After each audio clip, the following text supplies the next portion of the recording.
Saudara, kisah yang pertama ingin saya kongsi dengan anda ini satu kejadian yang berlaku yang dialami oleh pendengar kita. Assalamualaikum dan apa kabar semua KC dan juga pendengar-pendengar Misteri Jam 12. Waalaikumsalam warahmatullahi ta'ala wabarakatuh. Nama saya Azmi. Saya ingin berkongsi peristiwa ketika saya menginap di sebuah hotel. Ini adalah sebuah hotel budget. Saya adalah seorang yang gemar melakukan backpacking. Percutian yang tidak menggunakan wang yang terlalu banyak. Percutian yang menggunakan saya untuk merancang perjalanan saya. Menginap di hotel-hotel budget, lebih tepat lagi motel KC. Kisah yang saya nak ceritakan ini berlaku dekat sebuah kawasan. Ini berlaku di salah sebuah motel budget di kawasan Damansara.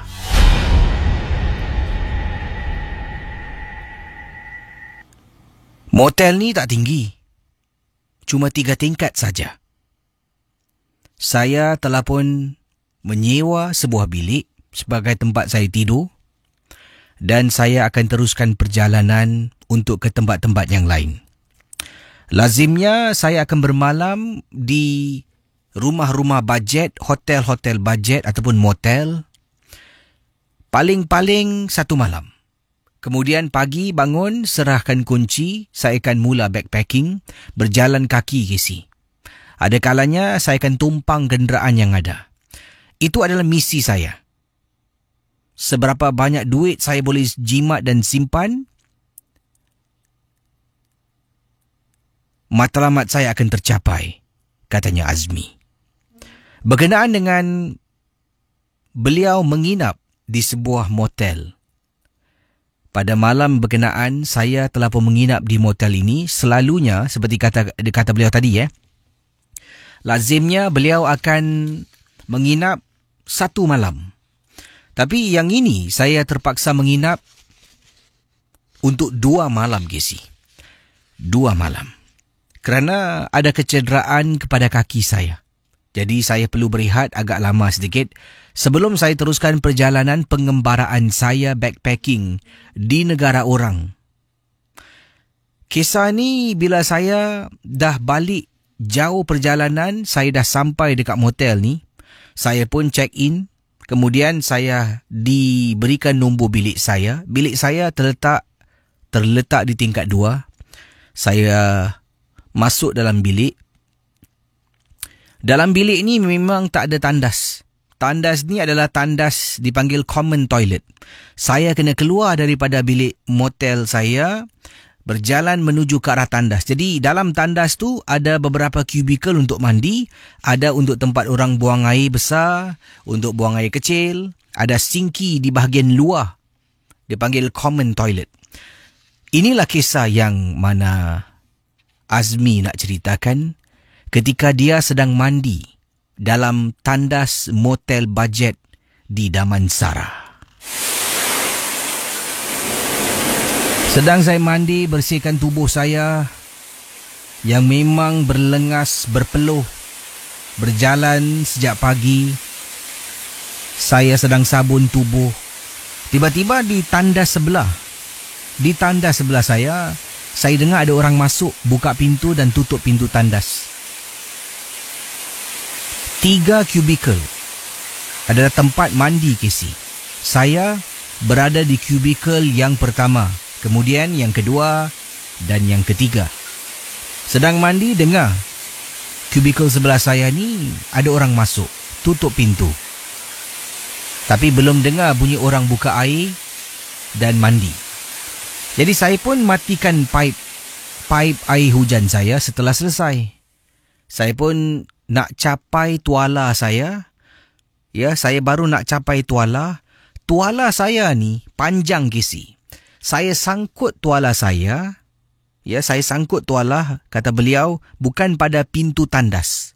Sebab pintu tandas tu bahagian atas agak kotor sedikit. Saya sangkut pada tembok. Tembok tandas yang mana tembok saya kongsi dengan tandas sebelah. Jadi tuala saya akan terjuntai, ya, masuk ke tandas sebelah. Dah mandi, saya nak tarik tuala saya. Sebelum tarik tu, tuala saya terjatuh dan termasuk ke dalam tandas yang ada di sebelah saya. Alamak, macam mana boleh terjatuh pula? Habis lah basah tuala aku. Saya keluar dari tandas kisi dalam keadaan tubuh basah kisi. Hanya menggunakan seluar pendek. Saya ketuk pintu tandas sebelah. Excuse me, sorry ya. Dan saya terdiam. Aku ni kat Malaysia, cakap Melayu je lah. Minta maaf saya punya tuala dekat sebelah terjatuh lah. Boleh tolong ulurkan tak?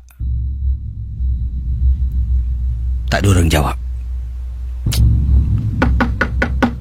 Air pun tak bunyi. Pendengar Ria 897. Baru saya nak tolak pintu tandas tu perlahan-lahan nak tengok ada orang ataupun tidak. Tiba-tiba ada orang sangkut tandas tuala saya dekat pintu tandas. Dia sangkut dekat pintu tandas dia, iaitu kubikel yang ada di tengah. So, tuala saya macam ada orang campak dan dia terus tersangkut dan bahagian depan tu terjuntai dekat luar yang mana saya sedang berdiri. Thank you, terima kasih Saya pun tarik tuala saya. Saya kebas-kebas. Yelah, kotor ke si jatuh atas lantai tandas. Kebas tuala saya, cuba kibarkan, nak bersihkan. Saya dapati tuala saya tak basah. Tuala saya, kata Azman, kering. Saya pun masuk balik tandas sebelah, lap tubuh saya, lap badan, kaki, tangan, lap kepala, rambut saya kasih kering. Kemudian saya sarung tuala tu dekat bahu saya. Saya angkat toiletries, itu alat mandi saya. Dan saya, sebelum nak keluar, saya tergerak hati, Casey. Tergerak hati untuk bongkok dan tengok siapa yang ada dekat tandas sebelah. Bayangkan pendengar Ria, kata Azman, apabila saya bongkok dan menjenguk bahagian bawah tandas yang mana ia adalah lopong. Di sebelah langsung tidak ada orang. Adakah mungkin bila saya sedang lap, orang tu keluar, saya tak perasan? Kemungkinan. Tetapi Casey, pintu tandas ni kita buka tutup boleh dengar kuat, Casey. Pintu tandas ni dah jenis yang karat, Casey. Tolak macam mana punya pelan pun akan dengar. Saya tak puas hati, saya cuba tolak pintu tandas dan tutup pintu tandas di kubikel yang tengah. Apabila saya tolak, Casey dengar bunyi sama macam tadi, seperti ada orang tolak, masuk dan orang tutup. Tapi masalahnya bila saya sedang keringkan tubuh saya, keringkan rambut saya, takkan saya tak dengar? Mustahil, Casey. Sebab bila tengah mandi, bunyi air yang kuat, saya boleh dengar orang masuk tandas sebelah. Ini kan pula tidak ada orang yang mandi. Tahu-tahu tuala saya yang terjatuh atas lantai digantung kembali. Setelah saya dapat tahu ada sesuatu yang tak kena, saya pun dengan segera bergegas pergi ke bilik saya. Masuk dalam bilik, tutup pintu, kunci dari dalam, Casey. Pendengar Misteri Jam 12, itu yang pertama. Dalam bilik tidur saya ada satu televisyen kecil. Malam hari katanya sedang nak tidur, golek kiri, golek kanan, tiba-tiba terdengar dengan jelas. Dengan jelas sangat-sangat 97 FM. Beliau dengar dalam hotel ataupun dalam hotel tengah baring, Dan nak lelapkan mata malam tu macam tak boleh tidur. Dia golek kiri, golek kanan, golek kiri kanan. Cuba peluk bantal. Nak cuba lelapkan mata. Tapi seolah-olah naluri saya memberitahu ada sesuatu yang tak kena. Dan sememangnya adalah benar. Sedang saya cuba lelapkan mata, TV kecil yang ada dalam bilik tu tiba-tiba hidup dengan sendirinya. Hei, siapa pula ni yang hidupkan ni? Saya matikan TV tu. Tak ada remote control ke si. Kena bangun, pergi depan, tekan butang, baru TV mati. Tak ada remote control. Saya kembali atas katil, nak baring, TV tu sekali lagi menyala kisi. Alamak, masalah betul lah motel ni. Saya cari plug, saya cabut plug TV. Kisi apabila saya toleh nak naik atas katil, nak tidur balik ni. Katil yang ada di hadapan saya single bed. Biliknya memang kecil, sempit kisi. Single bed. Saya dapati di bawah selimut saya macam ada orang baru masuk kisi. Kelihatan selimut tu macam ada orang angkat, kemudian masuk bawah selimut dan tutup. Bilik gelap kisi. Cuma ada satu lampu. Dia tak ada side table lamp lah, dia tak ada lampu reading light, tidak ada. Cuma lampu main light, main switch untuk bilik on atau off. Lampu bilik tu pula warna oranye. Malap lampunya. Dan saya pun buka lampu, bilik tu jadi oranye, gelap, seram kisi. Tapi saya dapat lihat seperti ada susuk tubuh yang sedang baring bawah selimut saya di atas katil. Mulut saya membaca surah Qomat Kamit, Qomat Kamit. Pendengar Ria 897 katanya Azman. Maaf, katanya Azmi. Itu gangguan malam kedua. Yang pertama mandi dalam tandas, yang kedua gangguan yang dimaksudkan tadi. Nasib baiklah Casey. Setelah malam kedua tu saya rasa kaki saya dah kembali lebih baik daripada sebelumnya. Dengan segera saya tinggalkan motel tu dekat kawasan Damansara. Dan dalam hati saya, aku tak akan pulang dan menginap di motel ini lagi. Misteri Jam 12. Baik saudara, kisah berikut ini tadi dari Azmi Azman pula. Ya, Azmi berkongsi kisah. Terima kasih pada Azmi yang katanya beliau ni suka backpacking dan dia sempat mempelawa. Katanya Casey, kalau Casey berminat boleh join saya untuk backpacking. Saya ada kumpulan backpackers yang sering kami lakukan, iaitu lawatan ke negara-negara with the cheapest possible way. Best Casey. Very kata beliau ni satu pengalaman yang tak boleh dijual beli lah. Tidur hotel mewah memang senang. Ada duit tidurlah. Tapi tidur hotel murah ni lah, kata beliau. Banyak pengalaman dan banyak cabaran. Okey, saudara, kisah selanjutnya ingin saya bacakan. Ini kiriman daripada Kak Som. Beliau ketengahkan satu peristiwa yang menakutkan berlaku dalam rumahnya, yang mana kisah yang diceritakan ini mungkin ada di antara anda agak dalam situasi Kak Som. Katanya Kak Som, beliau ni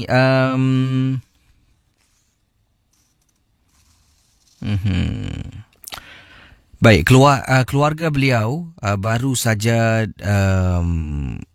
pulih lah, boleh saya katakan pulih. Baru saja pulih daripada dibuat orang. Ya, jadi dipendekkan cerita, beliau kata saya tak nak sentuh bab buat orang tentang apa. Itu biarlah saya serahkan pada Allah. Tetapi apa yang berlaku ni, anak saya ada seorang saja anak perempuan yang berusia 7 tahun. Dia memang suka anak patung. Dan dia ada beberapa anak patung lah. Antaranya anak patung seperti ala-ala bayi kisi. Jadi anak patung ala-ala bayi ni boleh siap tukar lampin, boleh kasih minum susu, isap puting, boleh check temperature kisi. Ada indikator dia demam ke dia tidak, boleh bercakap, bersuara, boleh merangkak.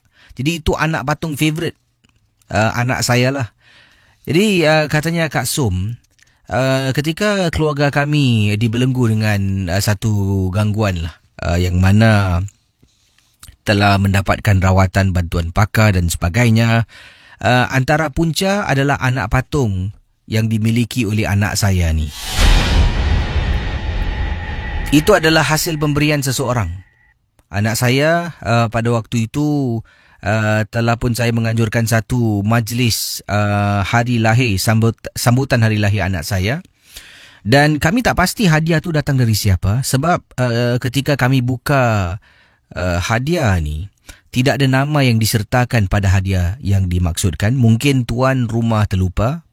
Mungkin tuan rumah dah beritahu saya pun saya terlupa. Dan katanya, tapi apa yang saya nak ceritakan ini, berhati-hatilah. Ya, tak semua macam ni, tapi lebih baik kita berwaspada, kata Puan Som. Inilah kisah yang ingin disampaikan dalam Misteri Jam 12. Baik, saudara, kita teruskan dengan kisah Kak Som kita. Minta maaf tadi emailnya agak tertukar, jadi saya mencari satu lagi email. Baik, kisahnya begini.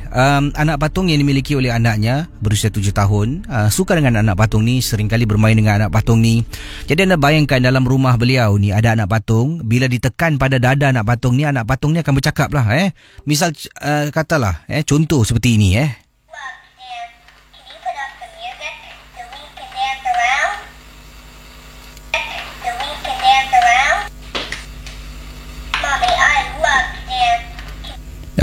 Nampak? Jadi benda ni dah lali tau. Anak saya suka bermain, kasih minum, tukar lampin dan sebagainya. Dia anggap macam adiknya lah. Dipendekkan cerita, ketika keluarga dibelenggu dengan masalah gangguan, anak patung ni kadang-kadang waktu malam ketika sedang tidur, saya seorang diri, anak saya dengan anak saya seorang diri tengah tidur, suami saya keluar bekerja pada waktu malam, saya akan dengar bunyi anak patung ni seolah-olah bercakap sendiri, seperti ada orang bermain dengannya.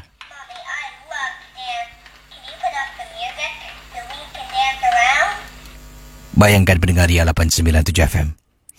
Nanti saya akan bangun, keluar dari bilik, pergi bilik anak saya. Anak saya ni takut nak tidur seorang. Walaupun ada bilik sendiri, dia tetap akan berkepit dengan saya. Kata Kak Som pergi bilik anak, tengok anak patung tu dekat atas katil, sedang baring. Saya pun angkat dan saya tengok anak patung ni memang tak ada apa-apa pun. Sebab anak patung ni dia tak ada switch on off. Kalau nak, ambil screwdriver, buka bahagian belakang, keluarkan bateri. Saya pun kata Puan Som ataupun Kak Som memang tak mahir lah nak buka-buka ambil screwdriver. Saya pun tak tahu screwdriver yang macam mana boleh buka bahagian belakang anak patung ni. Jadi saya pun angkat, saya tengok lah, pusingkan anak patung ni. Saya tekan. Bila saya tekan, bunyinya keluar. Bayangkan pendengar dia. Jadi dia ada bunyi muzik, ya, dia boleh bercakap dan sebagainya. Jadi saya pun letak anak patung tu tepi dan saya berdiri, saya tengok anak patung ni. Mungkin dalamnya rosak, sebab tu dia berbunyi. Saya sedang jalan nak keluar daripada bilik anak saya. Anda bayangkan apa berlaku?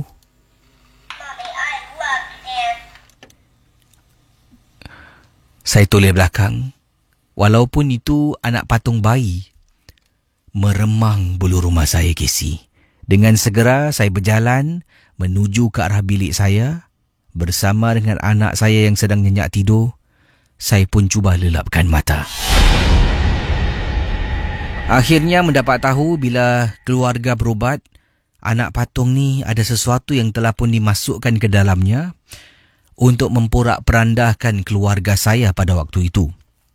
Jadi sekarang masalahnya, anak saya ni dah terlampau attach. Dah terlampau sayangkan anak patung ni. Nampak tak permainan yang ditunjukkan oleh orang yang beri hadiah? Dia sengaja beri hadiah ni, jadi anak saya dah jatuh cinta, dah sayang sangat. Bila saya nak buang, anak saya akan menangis. Jadi itulah hakikatnya. Saya buang tanpa anak saya ketahui, katanya Puan Som. Saya buang, ambil anak patung tu, turun bawah, pergi dekat bahagian belakang blok rumah, bin center, saya letak dekat tepi tembok. Tak nak anak saya nampak. Anak saya keluar, tanya saya, "Mama, mana Kiki?" Kiki tu adalah nama anak patung yang diberikan lah. "Kiki? Tak nampak pun." Casey, anak saya menangis. Menangis tak henti-henti. Dia tanya, "Mana Kiki? Mana Kiki? Mana Kiki?" Saya terpaksa Casey turun bawa balik. Nasib baik masih ada. Bawa naik atas balik, kasih anak saya. Lat beberapa hari saya cuba cakap dengan pakar tu. Pakar kata cuba ambil usaha beli yang baru. Saya dengan suami cari, pergi Toys R Us, cari anak patung yang serupa tapi lebih baik lagi. Nah, ni yang baru punya. Yang lama ni dah berlapuk lah. Tengok si, very dirty si. "Mami want to wash, okay? You main dengan ni." Dengan harapan dia main dengan yang baru. Yang lama ni dia lupa. Tak nak Casey, mati-mati yang nak yang lama. Kerana anak patung ni lah, malam-malam hari, kata Kak Som, ketika saya sedang tidur dengan anak, saya dengar bunyi orang jalan sirik-sirik kaki dalam rumah Casey.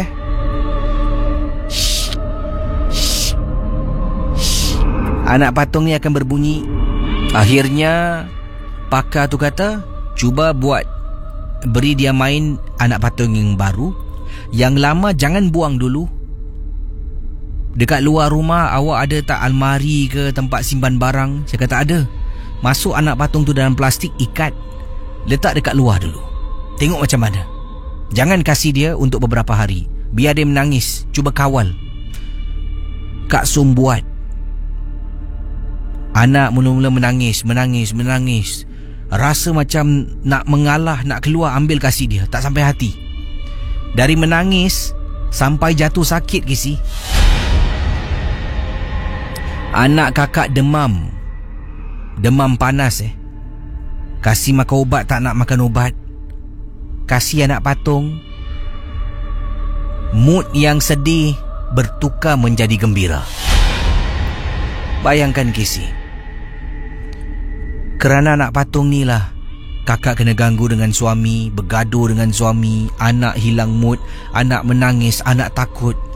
Kakak sendiri rasa seram Casey. Yang paling menyeramkan sampai kakak hampir-hampir nak bakar anak patung tu. Waktu tu kakak sedang tidur seorang diri dalam rumah. Anak kakak tidak ada di rumah dengan kakak. Dia berada di rumah nenek-nya. Jadi bila dia pergi rumah nenek, anak patung tu memang tak dibawa. Masih dalam rumah. Dia tak ingat pun. Jadi dia hujung minggu tu dia duduk dengan nenek. Kakak dengan suami akan datang selalunya keesokan hari. Dalam rumah seorang diri, sedang duduk dekat dalam bilik, menonton TV. Sekali lagi tiba-tiba perkara ini berlaku. Pendengar Ria 897 FM, anda bayangkan, tengah sorang-sorang ni.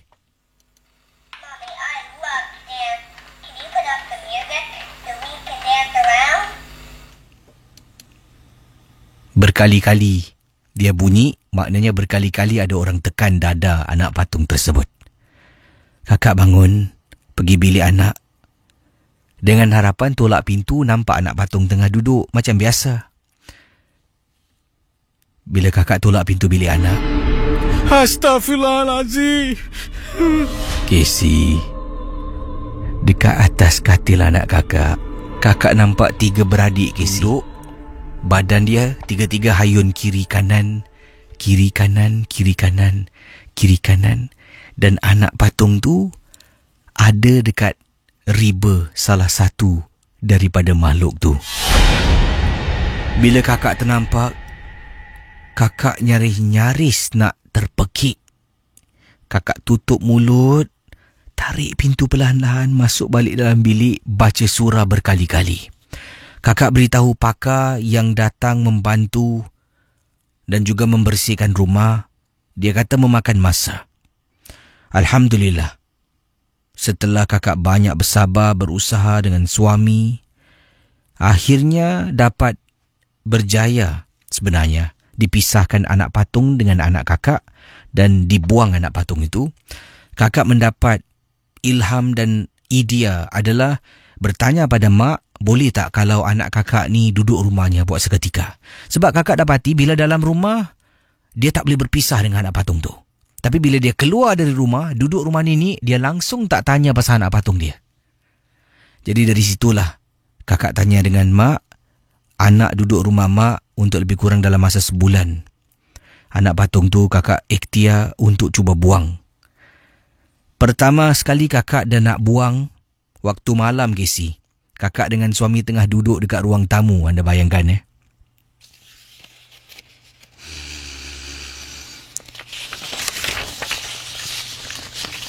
Bang, abang dengar tak? Casey, anak patung tu bila buka pintu rumah, depan rumah kakak, tengah duduk dan bunyi anak patung tu sama seperti mana yang selalu kakak dengar. Dia bercakap. Yang hairan kakak dah buang dekat bawah, Casey. Dekat tong sampah tepi lobby lift. Situ ada bulky item. Tempat buang barang-barang besar. Di situ juga ada tempat buang barang kecil. Di situlah tempat kakak buang. Naik atas. Beberapa jam kemudian, dia boleh ada depan pintu rumah. Siapa yang hantar? Telefon pakar. Malam tu juga pakar tu datang. Tak ada pilihan. Pakar pun cari tong. Cari tong. Tong Cina bakar kertas. Jadi jumpa dekat belakang rumah ada satu tong tempat Cina bakar kertas, tempat mereka sembayang. Pakar tu pun tuang minyak tanah dekat anak patung tu. Bila anak patung tu dibakar dan campak dalam tong, dengar dengan jelas, walaupun tak kuat, seperti ada budak merengek dengan begitu sayu dapat kakak dengar. Wow, kisah ni seram juga Jadi anda bayangkan,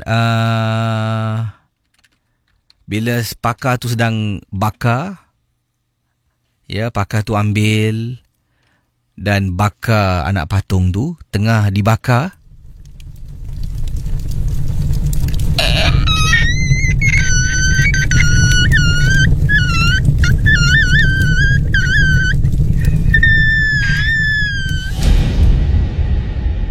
Tengah terbakar, dengar seperti anak patung tu merengek dalam keadaan bunyi yang sayu sangat-sangat.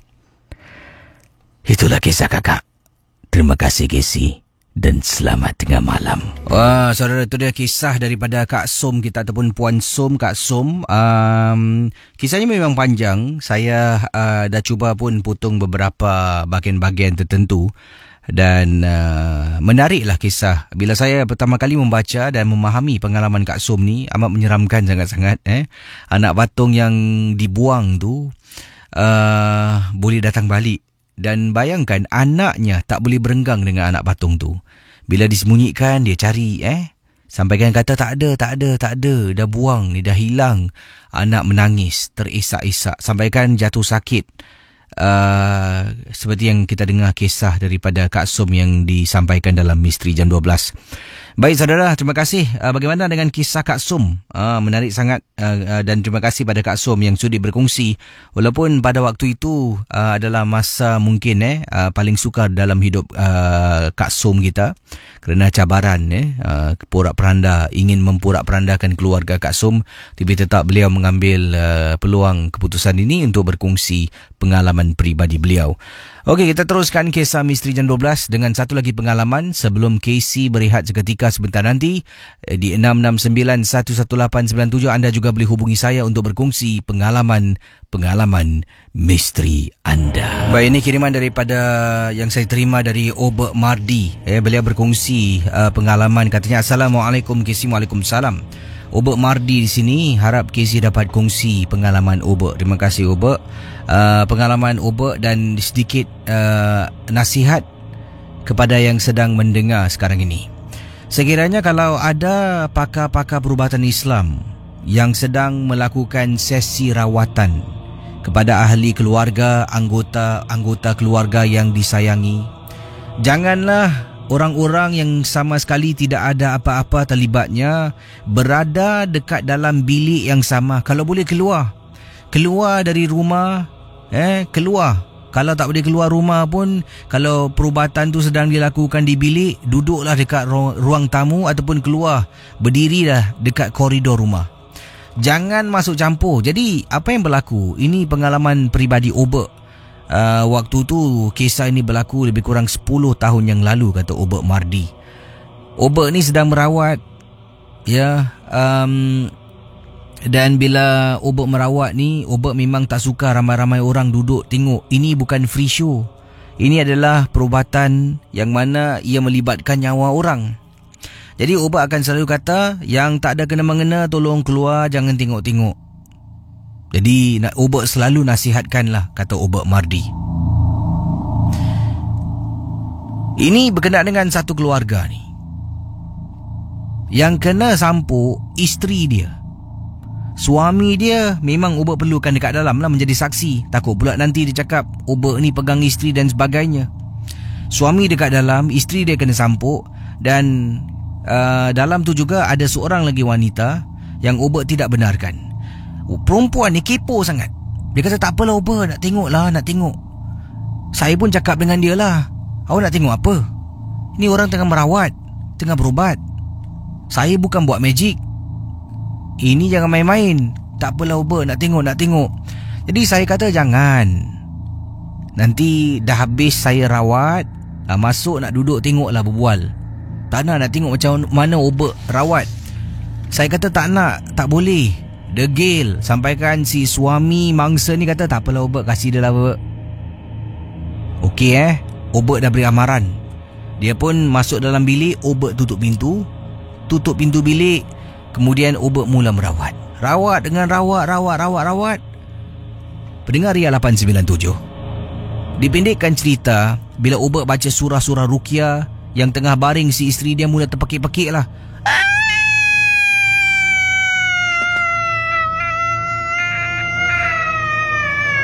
Sakitlah bodoh. Mereka akan keluar kata-kata seperti sakit bodoh. Ya, menggunakan kata-kata yang kurang beralas yang mana saya tak boleh sebutkan di sini. Obek ada beri senarai siap kata-kata kesat lagi. Faham-faham aje lah. Dan apa yang berlaku, alhamdulillah setelah dirawat, ada kalanya dia akan sendawa. Bila dia sendawa, nafas mesti busuk lah. Itu tandanya ada angin-angin yang dipanggil angin-angin yang disimpan dalam tubuh tu dikeluarkan. Angin-angin jahat. Ada kalanya ada yang muntah, ada yang terus pingsan. Jadi apa yang terjadi, Obek tengah baca. Dah sampai satu pik ni, Obek kata, keluar. Aku akan bakar kau. Kau tak tahu ke? Ini perbuatan yang dilahanati. Engkau mengganggu orang yang tidak bersalah. Siapa hantar kau? Kau balik pada tuan kau. Keluar. Bayangkan perempuan ni bila Obek sedang membaca surah, dia terpekik.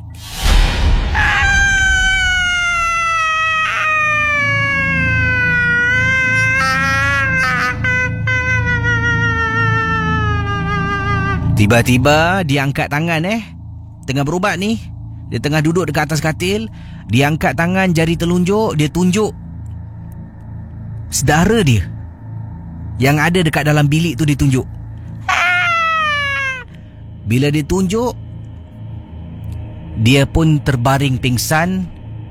Yang dalam bilik tu, benda tu transfer dekat dia. Automatik isi terus dia main rambut.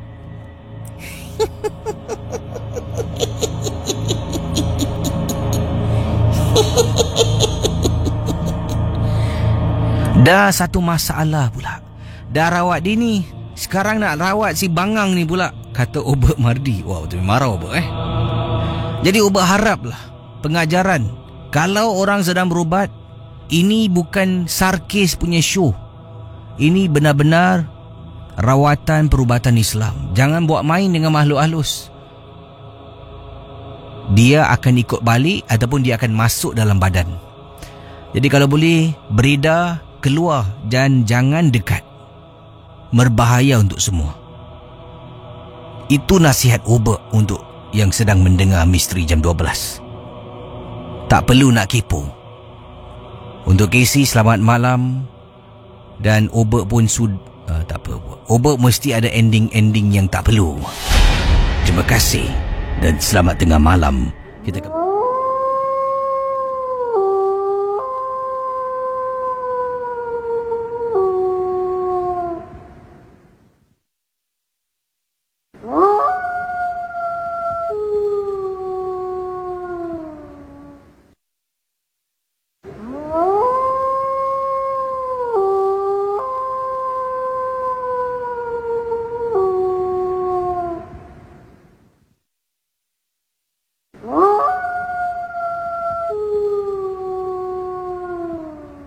Okey, terima kasih pada semua yang sedang bersama dengan Casey dalam rancangan Misteri Jam 12 ya. Yang lain boleh kalau nak berkongsi pengalaman anda boleh hubungi saya 669-11897. Ramai yang telah pun beritahu saya di Facebook DJ Casey, ada yang kata di sini, wow Casey, kisah malam ni beliau suka dengan pengalaman yang diceritakan oleh Kak Som awal tadi. Dan saya juga pernah mengalami perkara yang serupa tentang anak patung ni, Casey. Sampaikan saya buang anak patung tu. Takut sangat-sangat. Sebabnya pernah terjadi satu kali tu yang mana saya duduk di rumah seorang diri. Ini kiriman daripada siapa ni? Oh, ini daripada Ida. Ida kata saya duduk di rumah seorang diri. Anak patung tu adalah souvenir yang diberikan kepada saya oleh adik ipar saya dengan adik saya lah. Mereka ni pergi berbulan madu. Telah pun berbulan madu di Indonesia. Jadi mereka bawa balik anak patung. Cantik, comel lah, kecil Jadi dia pun berikan pada saya. Saya pun letaklah anak patung tu sebagai perhiasan. Tapi lama-kelamaan, hari demi hari, bila tengok tu macam takut pula nak buang hak pemberian orang yang kita sayang. Nanti orang cakap apa pula. Tak apalah, mungkin perasaan saya. Sampaikan satu hari, saya ni tak pernah tidur malam seorang diri, Casey. Suami saya kerja office hour. Kalau dia balik, confirm saya tidur malam dengan suami lah. Tapi pada malam tu pula, Casey, nak dijadikan cerita seram. Suami saya ikut kawan dia pergi Johor lah. Sebabnya seorang lagi teman perlukan bantuan, ada kenderaannya rosak. Saya tak nak ikut sebab dah malam. Jadi pada mulanya tak izinkan suami. Tapi suami kata tak baiklah, kawan minta tolong, kita tolong orang. Bila kita susah, orang tolong kita. Saya pun izinkan. My first time dalam hidup saya ni, duduk dalam rumah seorang diri, Casey, waktu malam. Keluar dari bilik, jalan, nampak anak patung tu dekat sofa, dekat ruang tamu. Kemudian pergi dapur, saya pun ambil air dan ambil roti. Nak duduk depan, dekat ruang tamu nak tonton TV. Tengah duduk, tonton TV, baru saya perasan, anak patung tadi mana Saya toleh, anak patung tu berada di atas televisyen, Casey. Siapa yang letak tu? Itu malam juga, Casey. Telefon suami. Suami kata nanti lambat sikit balik sebab ada masalah. Saya dah tak tahu nak buat apa. Cakap, kalau boleh balik siang. Anak patung tu saya tak sentuh. Masih dekat TV. Saya masih menonton TV. Tapi mata sekejap-sekejap tengok atas. Yalah, dia betul-betul duduk dekat atas TV. TV dulu bukan macam TV sekarang, Casey.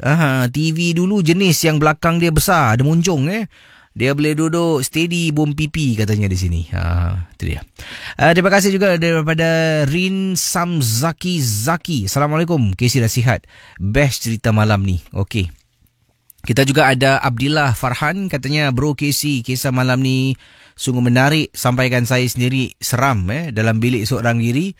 Lazimnya mendengar MJ12 ni melalui saluran suria. Saya akan tutup lampu bilik semua. Dan hanya pancaran televisyen tu yang akan menerangi bilik saya. Setelah mendengar kisah pada malam ini, saya buat keputusan untuk bangun dan dengar MJ12 dalam terang. Wow. Segan nampaknya abang kita. Okeylah, kita ke hujung talian. Dan saudara, siapa jua yang nak hubungi saya, dipersilakan 669-11897 dalam Misteri Jam 12. Baik saudara, silakan 669-11897. Hello, selamat pagi. Hello. Hello. Hello, selamat pagi. Okey, silakan 669-11897 dalam Misteri Jam 12. Hello. Hello, siapa tu? Hello. Surti ni ada kisah apa ni? Silakan. Aha. Jangan ingat saya, Casey. Aha. Saya ni sebenarnya pernah dibuat orang. Mhm. Saya dulu hampir mati, Casey. Sorry, Hampir mati. Siti. Tapi Hello? Hello? Saya akan bacakan kisah pada malam ini. Ini kiriman daripada Muhammad Azlan, berkongsi pengalaman beliau. Selamat tengah malam, Casey. Juga para pendengar misteri jam 12. Oh, ini dah pernah saya baca, mohon maaf. Salah email. Ini kiriman daripada Fifi. Fifi kata, Abang Casey, saya Fifi, saya pendengar setia misteri jam 12. Sejak mula Abang Casey bekerja mengendalikan misteri jam 12 sampai sekarang saya mendengar rancangan ini. Terima kasih, Fifi. Fifi nak ketengahkan satu peristiwa yang mana waktu tu Fifi hamil anak yang pertama. Juga Fifi ni dah dikatakan peminat nombor 1 misteri jam 12. Dalam keadaan hamil, tahukah Casey, saya mendengar rancangan MJ12 secara sembunyi-sembunyi. Suami dah marah, mak saya pun turut marah kerana tangkap saya mendengar rancangan misteri jam 12. Saya rasa saya ni mempunyai masalah pada waktu itu. Yalah, ada orang hamil, dia nak makan tu, nak makan ni. Saya pula, Casey, nak dengar MJ12. Mujurlah di YouTube pada waktu itu ada macam-macam kisah misteri jam 12 yang dirakamkan dan dimuat naikkan di laman YouTube. Pagi, petang, malam saya akan dengar live. Pagi dan petang saya akan dengar melalui saluran YouTube. Bila saya didapat tahu, bila saya ni diketahui oleh suami dengan ibu saya, kena marah ke si? Katanya ini adalah pantang larang orang kita. Jangan dengar benda-benda tahyul macam ni. Kau tu hamil anak pertama. Dalam hati nak ketawa, dicakap saya ni dengar benda-benda tahyul cerita hantu. Saya dengar aja, bukan percaya. Yang dia tu lagi teruk. Dalam hati saya berkata, cakap jangan dengar benda-benda tahyul. Tapi dia tak kasih saya dengar. Apa sebabnya? Sebab tahyul juga. Kepercayaan orang Melayu. Mendengar kisah seram konon akan, yalah, anak dalam kandungan tu takut nanti terkejut ke, terencat ke. Saya tidak indahkan. Jadi saya ni, bila suami tidak ada di rumah, saya boleh mendengar lah. Mendengar, tapi tak boleh kasih ibu saya nampak. Ibu saya ni pun waktu malam akan masuk bilik, dia akan periksa. Saya akan sumbat satu earpiece dekat telinga sebelah kiri. Jadi bila ibu tengok dari pintu, nampak macam saya tengah tidur, telinga tak sumbat apa-apa, padahal sedang mendengar rancangan MJ12. Jadi pada waktu tu, saya ni sumbatlah earphone dekat telinga. Sampaikan saya terlelap, Casey. Tertidur. Apa yang berlaku pendengar Ria 897 FM? Bila saya tertidur, misteri jam 12 masih lagi berkumandang. Jadi ingat, telinga sebelah kiri disumbat earpiece, sebelah kanan tu bebas, tak ada benda. Dan saya mula-mula dengar orang panggil nama saya beberapa kali. Saya buka mata, saya tengok dekat pintu bilik tutup. Bilik saya tak ada orang. Tapi saya dengar orang panggil saya. Misal kata nama yang digunakan Fifi, terdengar seperti Fifi. Kebetulan, Casey, saya terbangun. Dalam hati tertanya, betul ke tadi aku macam dengar orang panggil nama aku ni? Mungkin tidaklah. Kali kedua bila dengar suara halus tu memanggil nama saya, baru rasa takut dan terperanjat. Saya cabut earpiece, tak dengar MJ12 pada malam tu. Malam-malam berikutnya, Casey, rupa-rupanya yang panggil tu betul, saya dengar. Tapi dia ada dekat tingkap bilik, Casey. Sebab saya tahu dia dekat tingkap bilik, bukan saya nampak. Tidak. Akan tetapi mak saya waktu tu dekat tingkap bilik. Ini merupakan keesokan hari lah.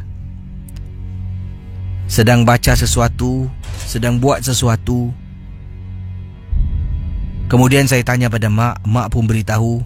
Mak tanya, Fifi, pernah tak engkau rasa macam semacam tengok dekat tingkap? Mak dah letak langsir. Sebab langsir dalam bilik saya adalah langsir langsir D curtain. Cahaya matahari boleh masuk, boleh nampak luar. Jadi mak saya buka, mak saya kata, tak apa, pakai night curtain. Nak tidur malam, tarik langsir night curtain, jadi tak nampak terus. Saya tanya kenapa, dia mati-mati tak nak beritahu. Akhirnya dia beritahu. Katanya satu malam tu bila mak saya masuk, tengok saya nak tengok saya dengar misteri jam 12 ataupun tidur. Saya sedang tidur tapi masih sumbat earpiece. Mak saya terperasan dekat tingkap bilik macam ada perempuan sedang menjenguk.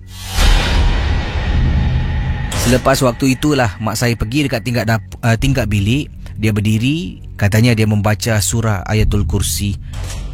Kemudian barulah dia tukar langsir keesokan harinya dan dia turut merasakan kehadiran sesuatu dekat tingkap tu amat dapat dirasakan. Saya tak pasti adakah kerana saya mendengar rancangan ini ataupun memang secara kebetulan. Kisah-kisah yang anda dengar merupakan misteri jam 12. Tidak ada sebarang bukti yang boleh mengesahkan kebenarannya. Hello Ria. Assalamualaikum, Kasih. Waalaikumsalam. Siapa tu? Kak Maya. Kak Maya. Kami nak cerita. Silakan. Abang Sulaiman je Assalamualaikum. Waalaikumsalam abang. Abang Sulaiman. Ya, silakan Abang Sulaiman. Ini cerita dah lama jugalah, dah 6 tahun lah. Tu jam waktu tu saya daripada rumah tu nak pergi ke rumah pakcik lah. Di Cukang sana. Jadi waktu saya tengah naik bas tu, saya dapat bas tu yang last punya bas tu 11.30 gitu. Jadi saya pasal bas tu dia daripada Rochor tu kita naik, dia habis sampai kat Lincukang habis kan, di end ada dekat sana, dekat ada Kelong ni tempat tu. Jadi dalam perjalanan tu saya tu semua sunyi tempat tu tempat sunyi. Jadi saya pun tak ingat apa-apa kan. Naik bas tu dah bayar daripada tu.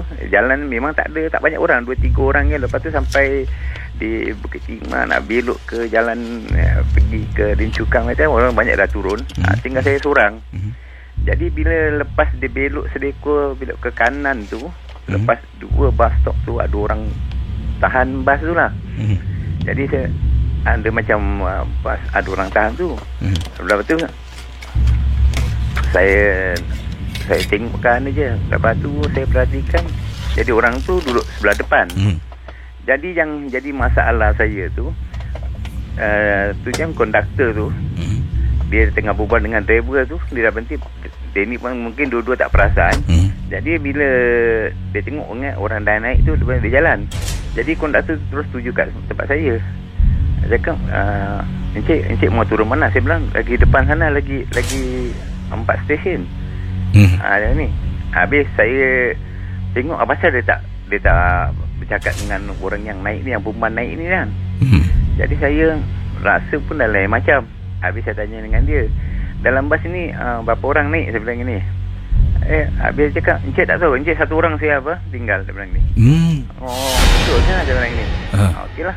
Saya bilang tak ada.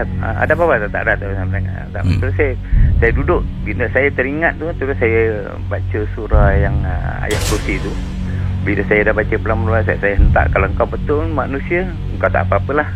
Kalau kau makhluk yang ini kata ni jin atau syaitan iblis ni, kau terbakar angus lah. Sekali bila saya dah hentak dekat bangku tempat duduk saya depan tu, ada besi tu kan.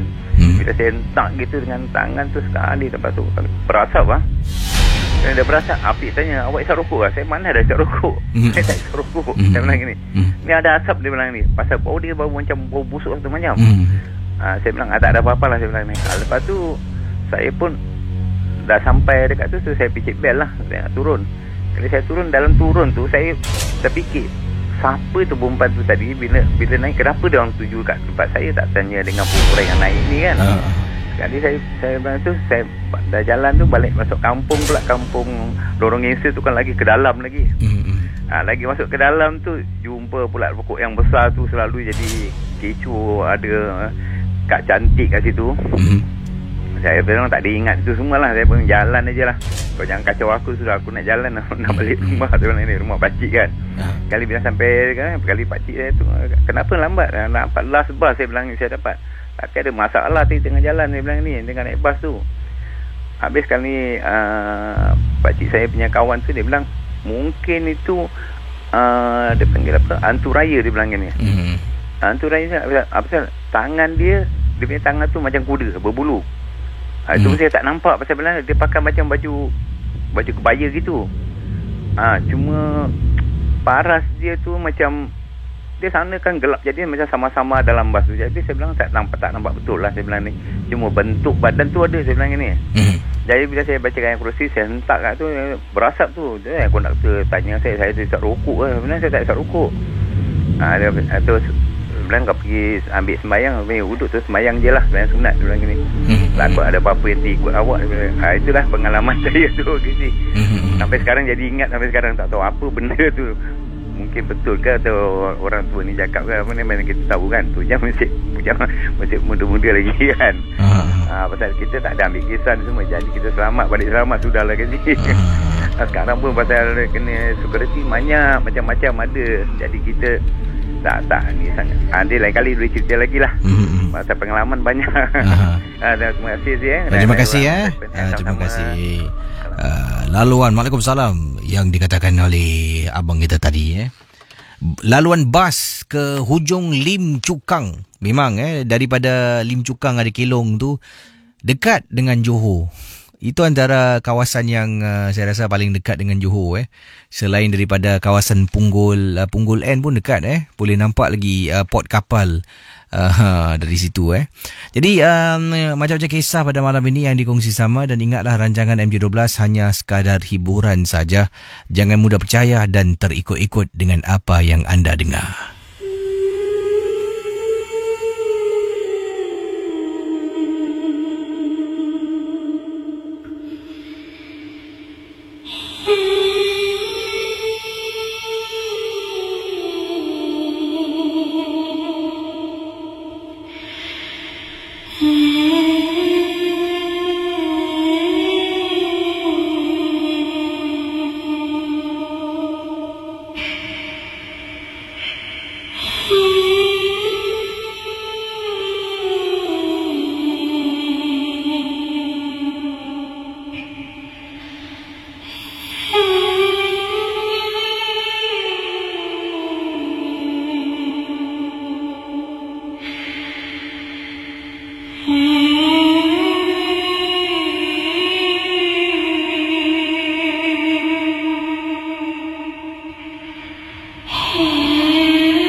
Okey, pemanggil yang terakhir dipersilakan 669-11897.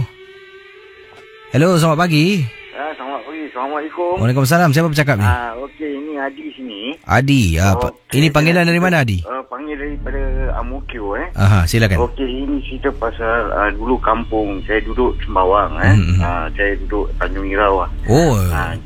Saya. Jadi, satu kali tu Bai roti ni selalu 11 lebih dia jalan kat Tanjung Irau tempat saya.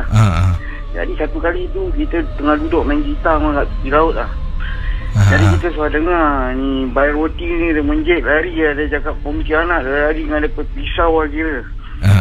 Jadi kita pun ramai-ramai dekat tepi laut. Kita naik, kita tengok Bai dah tak ada. Bakul roti dia ada kan. Jadi dengan bakul-bakul roti dia lah kita angkat pergi kat tepi laut. Kita pun rewang lah dengan DP roti, dengan DP suji semua. Jadi besok pagi ni dia datang, dia tengok ada basikal dia, bakul dah tak ada.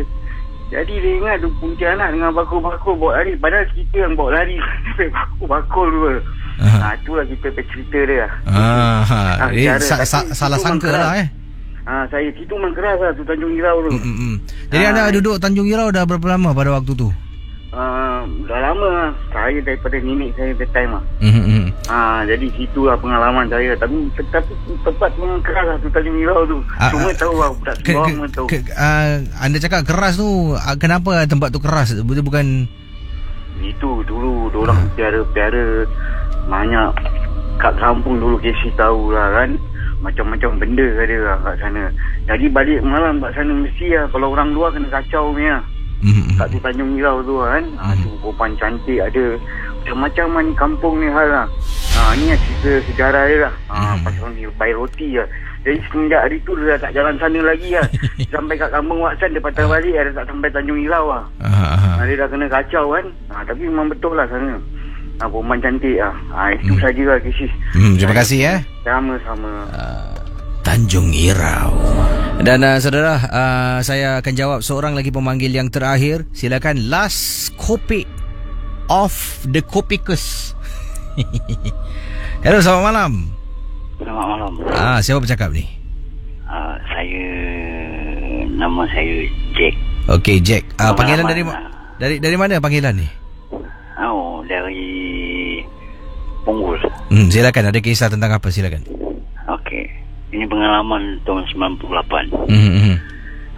Saya ada jumpa satu lembaga macam betul-betul macam setan. Sampai umur saya ada jumpa 7 macam benda ganjil. Ini yang paling saya seram. 7 macam apa yang awak dah jumpa ni? Sabun, penanggal, kali, last macam nak cakap bunyian susah pasal dia manusia biasa lah. Nampak. Jadi yang paling air sekali, yang banyak-banyak dalam saya jumpa ni, paling seram ni lah, macam setan ni. Dia macam muka dia macam seladang.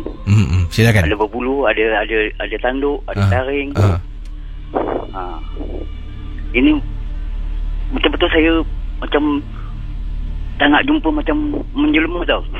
Ini betul-betul menjelma depan mata saya. Tapi ini terjadi kat satu rumah. Tak Tiong Baru, Blok 124. Jadi ini pengalaman saya yang paling saya seram lah. Silakan. Jadi tu time saya tidur rumah satu perempuan lah, kawan saya lah. Jadi pada itu malam dalam pukul 1 lebih lah, rumah dia ada satu gerobok solek lah. Jadi saya tengah isap rokok, kawan saya tu tidur lah. Jadi itu gerobok alih-alih bergegar. Sekali saya nak kejutkan saya punya kawan, gerobok tu diam. Saya dah rasa satu macam lah di rumah. Jadi saya relax, saya isap rokok lagi lah. Dalam 5 minit bergegar lagi lah. Saya nak kejutkan ni perempuan sekali tu. Itu gerobok senyap lah. Itu gerobok dah jadi macam exorcist lah, bergegar.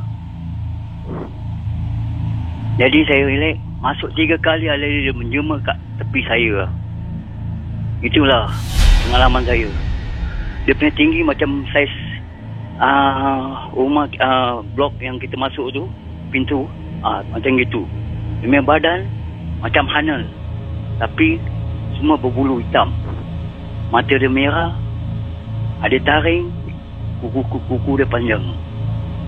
Nasib baik dia itu makhluk tak tengok saya, tapi itu makhluk tengok saya punya kawan perempuan.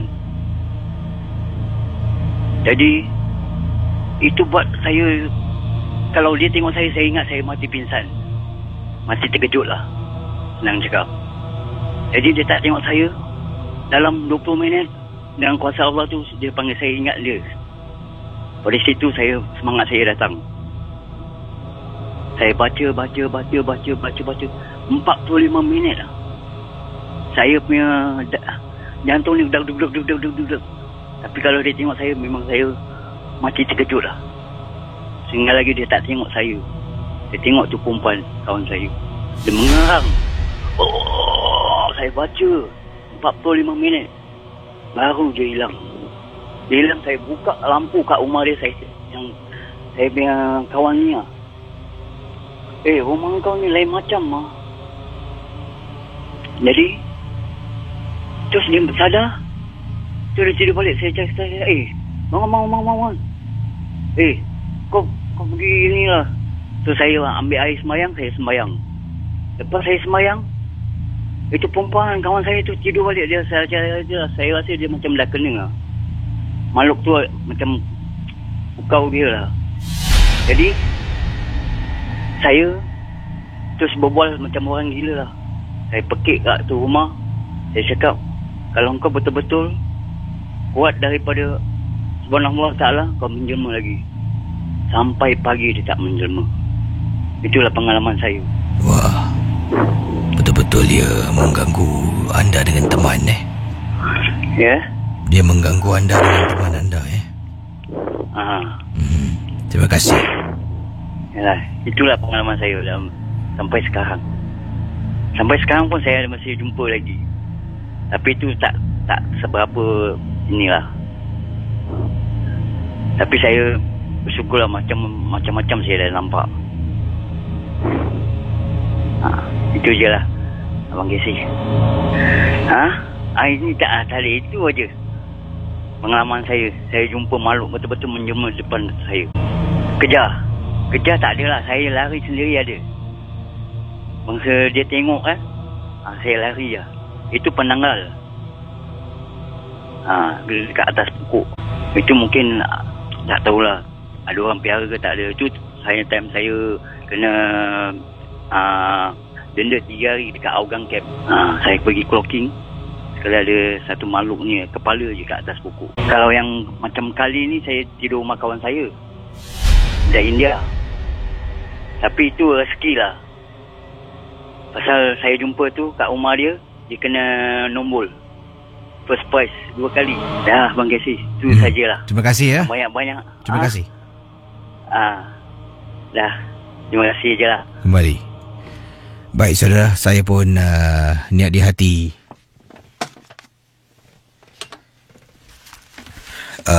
nak jawab panggilan, tapi masa tidak mengizinkan. Saya akan akhiri tugas saya pada pagi ini. Tadi saya buka nombor telefon dah 3-4 kali sebenarnya saya nak cuba bukan melawan lah cuba, sebabnya saya macam tak percaya kiriman Ubud Mahdi katanya dalam sini, Casey saya dah kunci. Paham-paham je lah. Jadi saya boleh ke orang kunci daripada tadi saya cuba jawab panggilan orang lain dah 3-4 panggilan sampai pukul 2:05. Wow. Boleh kunci orang melalui telefon Entahlah. Ingat, rancangan MJ12 hanya sekadar hiburan. Saya jumpa anda esok dalam Geng Burung Hantu. Terima kasih dan